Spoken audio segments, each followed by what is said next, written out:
Welcome to my Airbnb. Here I'm staying in Grand Rapids. Ignore my stuff. Yeah, I love this Airbnb. It is so cute. There are so many fun posters and paintings all over the house. I didn't stay here for very long, but this place is definitely equipped for a longer stay if that's what you're looking for, and the location is great. It's right downtown and it's perfect. If you are ever in Grand Rapids, Michigan, I definitely recommend this Airbnb.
In Ohio tonight, but I will just be passing through, and then that way I can also get a little bit of a hike in, and I can stretch my legs, and I can eat lunch and sort of slow down my brain for a while, because when you're driving, your brain's always moving, your brain's always going. So I am excited for tomorrow as well. There's a couple places that I'm going to be stopping.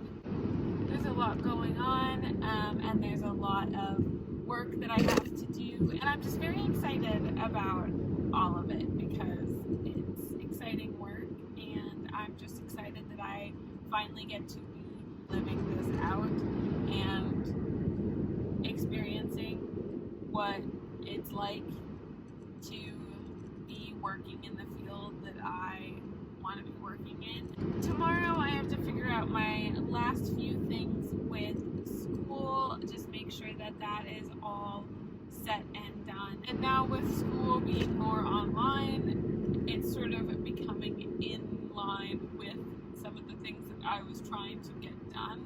I have a lot of work to get done in Buffalo, but I'm really excited about it, and I think that it will be good. I don't think that I'm going to be stressed out about it at all. I just am very anxious to get started, but I'm so excited just for this whole experience because this is really great. I think it's important to keep in mind that while we are still waiting for election results, that the problems that we are facing right now and all the things that have come up as a result of COVID and of this election being in the same year and being really intertwined with just the social aspects of politics and just our society in general. The stuff that we've been facing as a society is not going to go away no matter who ends up being elected president. I think that a lot of people have this sort of blinder on. It's just a result of the way that our society has been built. And if you have not been brought up in a way where you are taught to see that, acknowledge it, and actively try to fix it and help, then you aren't as qualified to answer some of these questions that some people are trying to answer right now, just on a societal level and then also on a global level, how we can expand all of these things that we are trying to do and trying to implement all these systems. I think it's really great that a lot of people are taking off the blinders and are actually coming to terms with the reality of our society. And that's not an easy process. That's not a clean process. It's not a pretty process. It's ugly. It's scary. And it's uncomfortable. And we as a society have been so used to living in our own little world. However, we are living the same lives as people all around the globe right now. All around the globe, we are all in a very similar state of mind.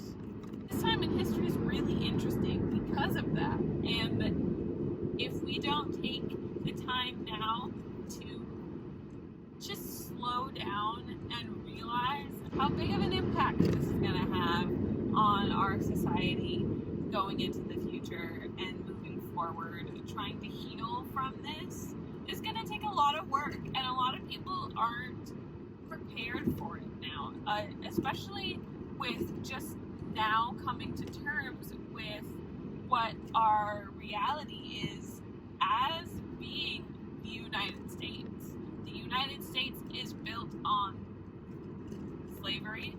It is built on the genocide of indigenous peoples, and it is built on one group of people saying to themselves, we deserve better, so we're gonna go find better. That is not the problem. The problem there is that they took from other people, and that is not okay. In order to acknowledge your own personal biases, you have to first understand and learn that there are societal implications to historical racism. That's just a fact. You just have to accept it. Once you have accepted this, and this is not an easy thing, this is something that takes a while for you to get educated in, for you to have conversations around, and for you to start questioning this on a daily basis in your own mind. In order for you to get to that point, that's a whole process in and of itself. And only after we go through that process can we actually move forward and start to look internally at our implicit biases, to look at our historical privilege based on our multiple identities,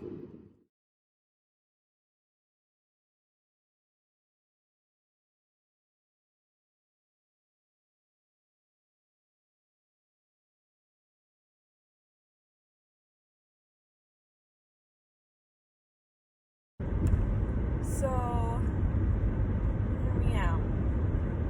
If we had no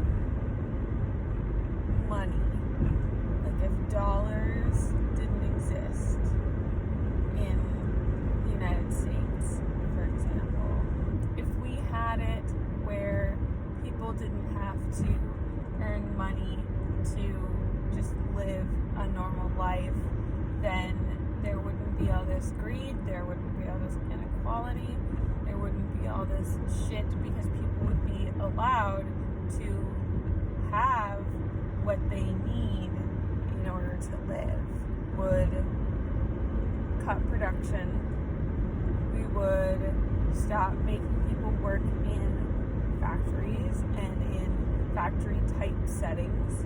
It's not the Industrial Revolution anymore, and we need to have a system where we don't need to buy things, right? That's what the economy is. The economy is the circle of payments going around, transferring wealth from one person or one company to another, and that's just in a circle. Okay, so not only is our economy and our society currently based in the idea that we need things and stuff to make our lives work. The Industrial Revolution has provided our society currently with all the extra stuff. Right now there's so much extra stuff on the planet, including all the storage units, all the stores, all the dumpsters, all the attics, all the houses, all the cars, everything.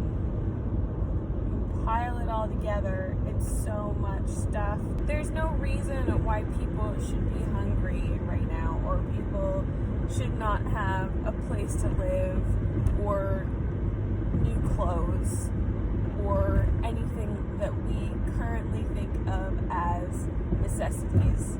You know, if we were to pile all of the stuff together into one big pile that we had in the world, no one would be hungry, because we'd be able to equitably share resources.